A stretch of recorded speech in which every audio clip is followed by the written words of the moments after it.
So regulation of blood pressure, you can broadly classify into short term, long term, depending on the response time. कि कितना जल्दी the blood pressure change has been corrected. So by regulation we mean all mechanisms which correct a change in a particular parameter. जो first topic था आपके book में, you learn about homeostasis, right? Homeostasis में you have learn about certain positive feedback mechanism and negative feedback mechanism. Generally in the body, whenever there is a change in any parameter, we mostly come across negative feedback mechanisms. Regulation of blood pressure also is an example of negative feedback mechanism. The first topic, that is, there is the short-term regulation. Short-term regulation comprises of three main types, right? First mechanism is baroreceptor reflex. The second mechanism is chemoreceptors, the role of chemoreceptors or chemical regulation. And the third mechanism is CNS ischemic response. So we'll talk about the importance and the mechanism of baroreceptor reflex. So have you heard about it in the previous classes? Yes or no? Yes. So in our day-to-day basis, day-to-day life, we come across lot of situations where there is a change in blood pressure and on a moment-to-moment basis we need to correct it. Say for example, when you wake up, so you had been sleeping in a lying down position, but as soon as you wake up from supine to say erect posture, the blood in the great vessels of the body, the veins, they rush towards the lower extremities. Right? This is because of the effect of gravity. And because of gravitational pulling, so immediately what happens is the venous return to the heart momentarily decreases, the stroke volume reduces, and there is a law which states that the force of contraction is directly proportional to the initial length of the muscle within physiological limits. So this particular law is called as Frank-Starling law. Frank-Starling law, if you apply on the heart, initial length of the muscle is determined by the amount of venous filling. Venous filling, you have read about venous filling in cardiac cycle. Venous filling kitna hoga, that will depend on the amount of venous return through the great veins, inferior vena cava and superior vena cava, say whatever is the amount of blood coming back to the right atrium. So this is venous return. So venous return is deciding the amount of venous filling, which in turn decides the initial length of the muscles, both in the atria and the ventricles, before contraction, right? So more the amount of venous filling, more will be the initial length, and by application of this law, more will be the force of contraction of the ventricles. So if the force of contraction of the ventricles is more, what will be more? Stroke volume. If you talk about the stroke volume in 1 minute, we call this cardiac output. So mathematically, cardiac output is a product of heart rate and stroke volume. So as soon as you wake up, you stand straight after you wake up. So there is a change in blood pressure. There is a instantaneous fall in the blood pressure, but we don't realize this, right? We don't feel giddy. We don't feel as if our head is spinning. Yes, सारे sensations हो सकते थे, but we do not come across all of this because as soon as this happens, the baroreceptor reflex comes into action. Within seconds, it is active, and within next 1 to 2 minutes, it is correcting whatever changes happened. So, ये एक example है. Similar examples you can think of throughout the day. Any such situation where we need instantaneous correction of blood pressure in our day-to-day life, starting from running, right? Anything, walking. So all of these are corrected by the baroreceptor reflex. It's a very important concept per se, and it is also a very important question for your exams. One of the most commonly asked questions from this topic. So I'd urge all of you, those sitting at the back, you come forward, right? I am going to make a diagram on the board. So you also make this diagram in your copies. It will help you to understand how things happen, right?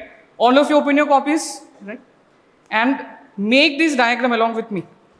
So in the first, we'll start with the centers in the medulla oblongata of the brainstem. So if this is a cross section of the medulla, is it visible or not? थोड़ा आगे आ जाओ फिर. So this is a cross section of the medulla of the brainstem. Now within the medulla, which are the centers for regulation of CVS? We have one center on each side. We call this the RVLM, rostral ventrolateral medulla. This nucleus is called as RVLM in short. RVLM क्या है? RVLM is deciding the central sympathetic outflow. What to understand the effect, we'll take one more cross section, this time at the level of the spinal cord. Now spinal cord में which are the segments which supply the heart? It is in the thoracic segments. So thoracic segments में you have one additional horn, right?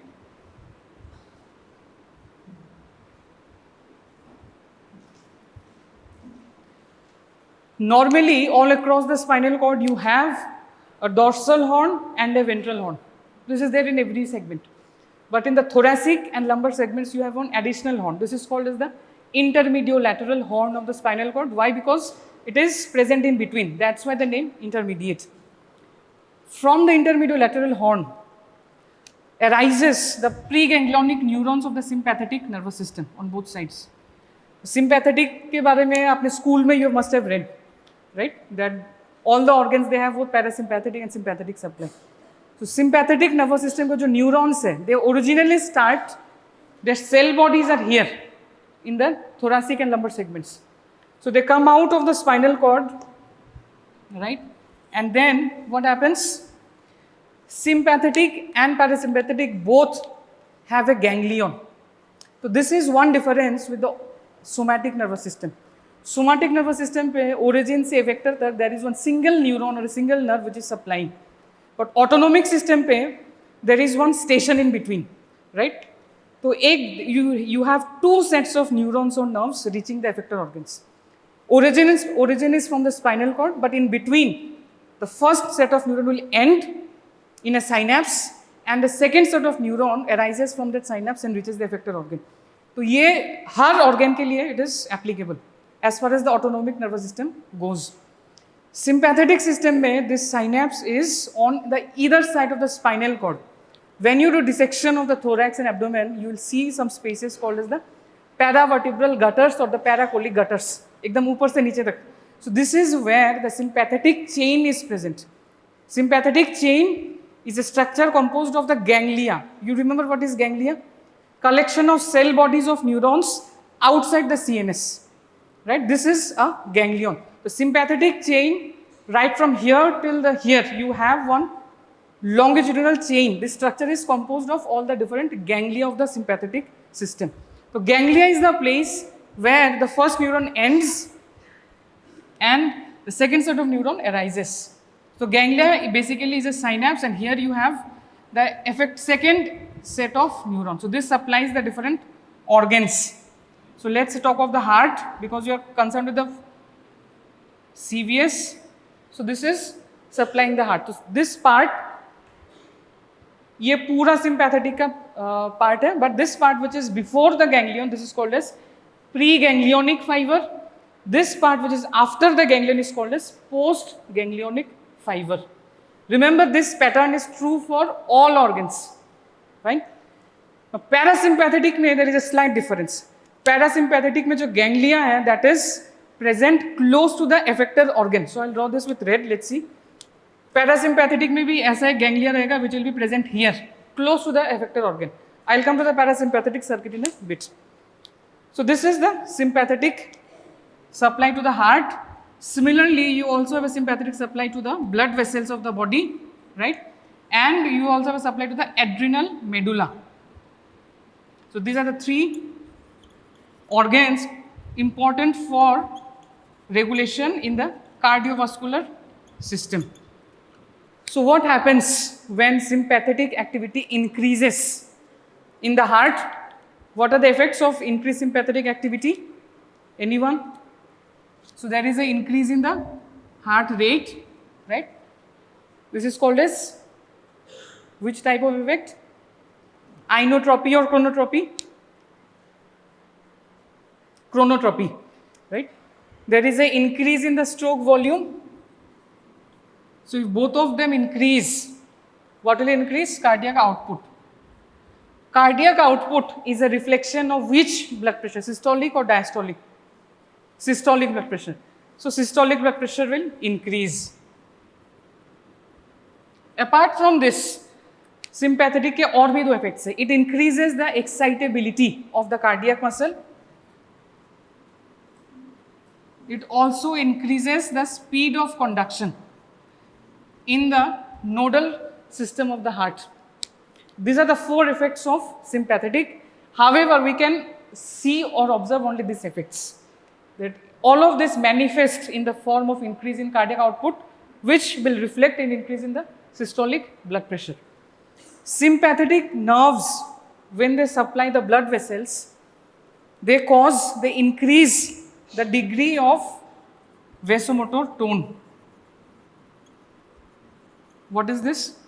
All vessels of the body, they have a resting rate of smooth muscle tone. So there are muscles within the wall of the blood vessels. So these muscles have a normal resting tone. This is called as the vasomotor tone. And this is under the control of sympathetic nerves. So rest mein there is a resting vasomotor tone, which maintains the degree of vasoconstriction or vasodilation.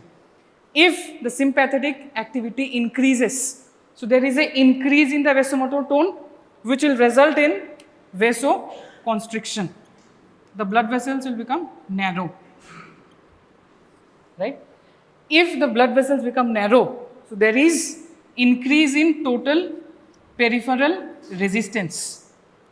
The blood flowing through the blood vessels have to encounter more resistance while flowing. This is called as peripheral resistance. So that which will reflect in increase in diastolic blood pressure.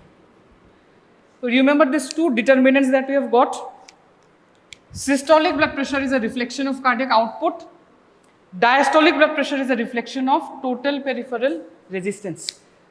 This particular term, the total peripheral resistance, is similar to the concept of resistance that you have learnt in physics. In fluid mechanics, all of you have read this in school. Same concept is this. Right. Now what about adrenal medulla? If the sympathetic supply to the adrenal medulla increases, there is an increase in the release of the catecholamines, epinephrine and norepinephrine in the bloodstream. ये sympathetic effects हैं. Now this sympathetic system is under the control of RVLM. So that is the reason we have learned all of this. So this is controlling the sympathetic system. So if there is an increase in the activity of RVLM, sympathetic activity will increase and all these effects will happen. Fine? Okay. Now what about the parasympathetic? Parasympathetic ke liye there are two important nuclei here.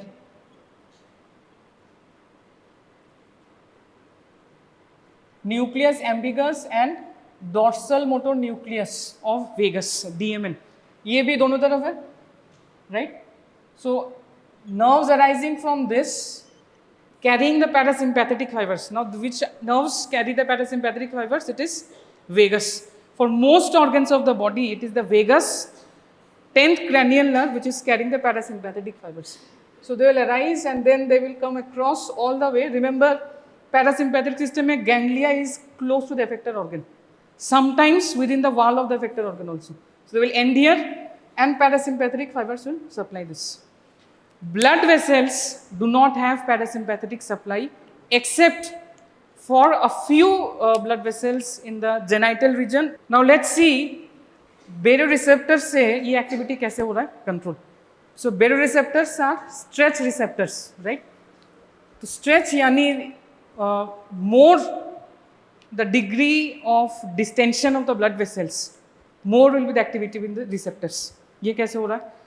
Blood pressure by definition is the lateral pressure exerted on the wall of the blood vessels, right? This is what is the definition of blood pressure. Lateral pressure exerted on the wall of the blood vessels. Now baroreceptors are present on the walls.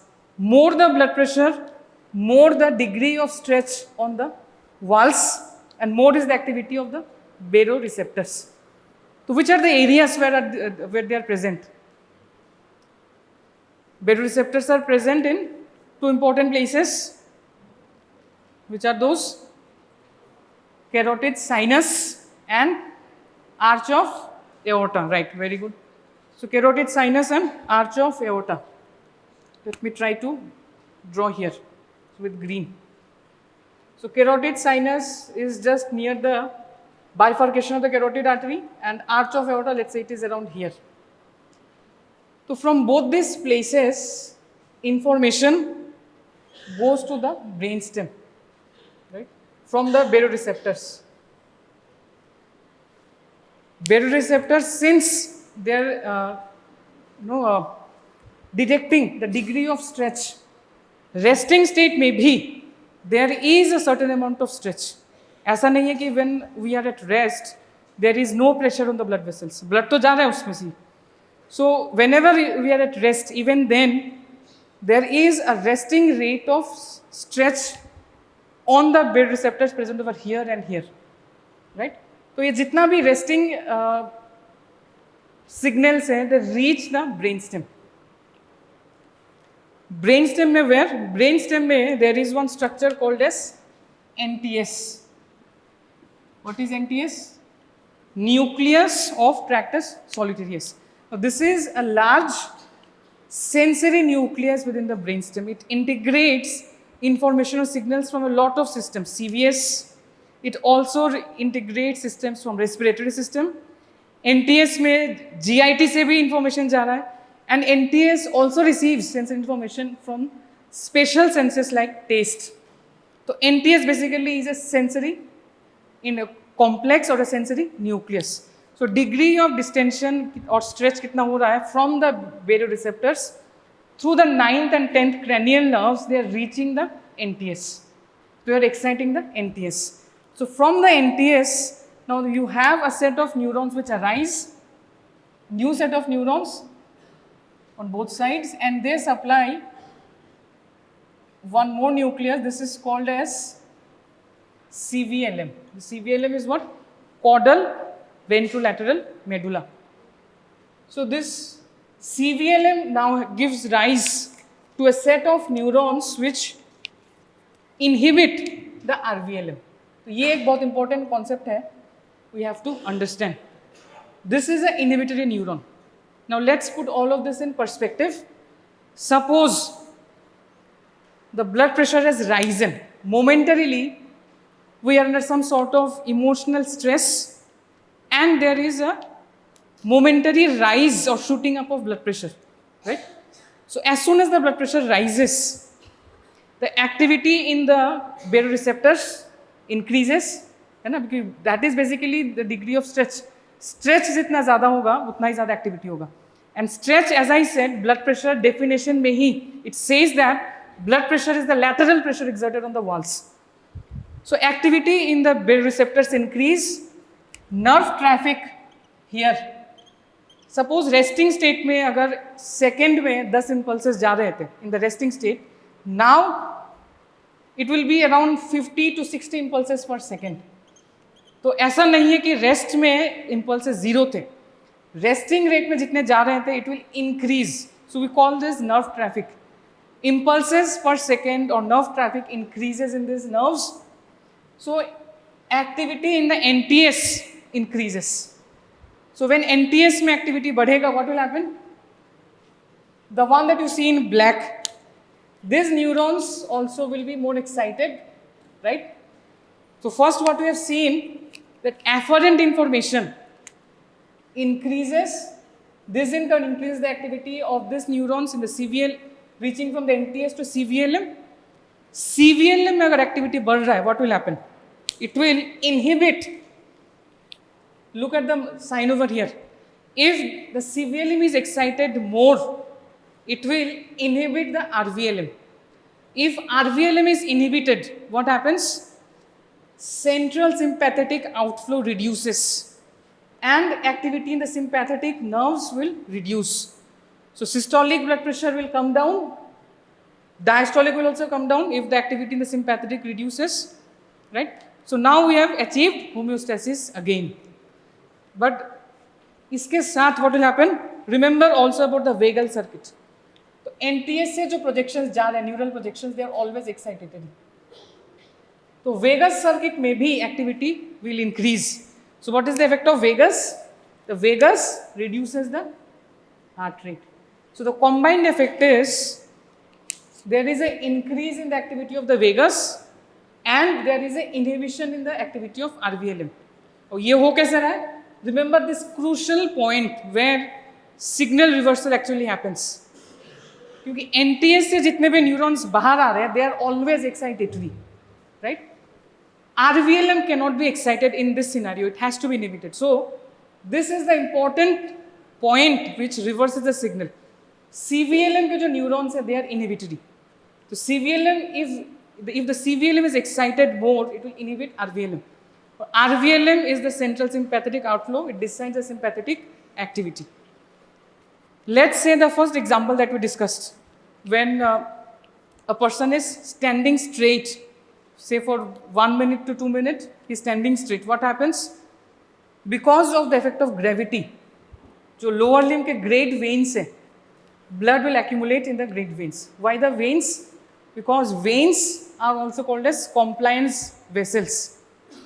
Compliance का मतलब है they can accommodate large volumes of any substance within them without considerable increase in pressure. So whenever you are standing straight, you know the great veins of the lower limb. What are the names? Saphenous vein, right? Majorly that one, yes. So in all the great veins of the lower limb, the blood will accumulate for some time. Accumulates, what happens? जो हमने पहले discuss किया था कि venous return will decrease. If the venous return decreases, stroke volume will reduce by the application of Frank-Starling law. And if the stroke volume reduces, what happens? Systolic blood pressure will reduce. So this is the change. Reduction in the systolic blood pressure is the stimulus. Now, ये एक change हुआ है, the body should correct this. How does the body correct it? Now, let's try to understand with the flow chart now. So the stimulus was decrease in the systolic blood pressure, right? If there is a decrease in the systolic blood pressure, the degree of stretch on the walls will reduce. The activity in the baroreceptors will reduce. So there is a reduced activity of the baroreceptors. So this is happening when blood pressure is falling. So जो nerve traffic है, जो जा रहा था from the 9th and 10th nerves, the nerve traffic will reduce. So reduced afferent nerve activity. If the afferent nerve activity reduces, what will happen as a consequence? NTS में जितने activity हो रहा था, that will reduce. So there is a reduced excitation of NTS. Reduced excitation of NTS. If the activity in the NTS reduces, CVLM will be excited less, right? Reduced activity in CVLM. CVLM, remember, gives rise to inhibitory neurons. ये जो neurons are arising from here, they were inhibitory. So if the CVLM is inhibited, what happens? RVLM का जो inhibition हो रहा था, that will reduce. In other words, RVLM escapes from the inhibitory effect of CVLM. So what will happen? RVLM will escape from the inhibition of CVLM. So central sympathetic activity increases.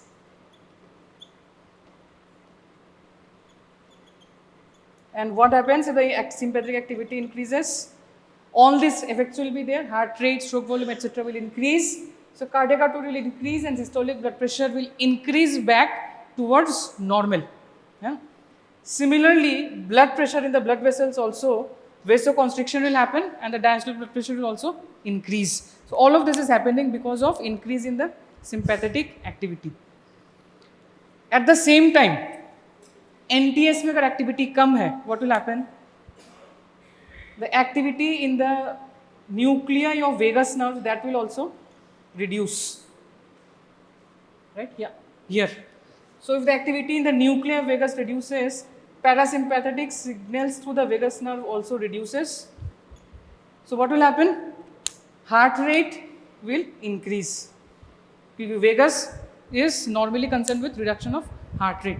So by combined effect of both of this, the blood pressure is restored back towards normal. So this is in very brief how the baroreceptor reflex operates. The neural circuit, and remember as I said, conceptually बहुत important है and also from the exam point of view. It is a very commonly asked question. एक चीज I would like to emphasize, blood vessels में whatever change is happening, चाहे वो vasoconstriction हो या vasodilation हो, this is by altering the sympathetic activity. As I said, blood vessels do not have any parasympathetic supply. वेसोकॉन्स्ट्रिक्शन कैसे हो रहा है? जो रेस्टिंग वेसोमोटर टोन था, जो कि एक सिंपैथेटिक एक्टिविटी का ही फंक्शन है, that increases. If the sympathetic activity is reduced, the vasomotor tone is withdrawn to a certain extent and there is vasodilation. So vasodilation always happens by withdrawal of the sympathetic activity or sympathetic supply, right? So this is how these things happen in the body. You have read about hypertension in the last class, right? So essential hypertension, we do not know any cause as such. That's why perhaps the name essential. We do not know the cause of hypertension in most of the things. Only we know some associated factors. For example, we now know that salt intake, if taken for a long time, so that is associated with increase in the blood pressure, right? But we do not exactly know how this thing is happening. So associated factors हमारे पास काफी सारे हैं. Obesity के साथ भी it is associated, higher blood pressure is associated, right? Maybe like the coming times we know the exact mechanisms of essential hypertension also. 2 or 3 points that we also know now is neurovascular compression of the RVLM. Is we know one of the few things we can actually pinpoint as a cause. The hypertension may a few cases have a compression of the RVLM as a cause of hypertension, right? एक और चीज जो हो रही है baroreceptors में, what happens is there is a resetting of this whole reflex towards a higher value, right? जितने भी regulatory mechanisms है blood pressure के, for example, उनका target ये है कि हमेशा they will bring back the change towards the mean arterial pressure or MAP. Mean arterial pressure, what is that? Diastolic blood pressure plus 1/3 of pulse pressure. So MAP or mean arterial pressure, ये तो हो गया mathematical expression उसका. But what is it actually? Mean arterial pressure means कि पूरे body में what is the average pressure with which blood is perfusing the different organs. This is what you understand as mean. Mean में diastolic को क्यों ज़्यादा weightage है? What is the reason? Normally mean means A plus B by 2. But in this particular case, it is not that. हमने ये नहीं कहा कि systolic plus diastolic by 2, है ना? Why is that so? Any thoughts? Mean का formula ये है कि diastolic pressure plus 1/3 of pulse pressure. Clearly, diastolic has got a greater weightage. Have you thought about it ever? You have read about the cardiac cycle. Think about the cardiac cycle and then answer.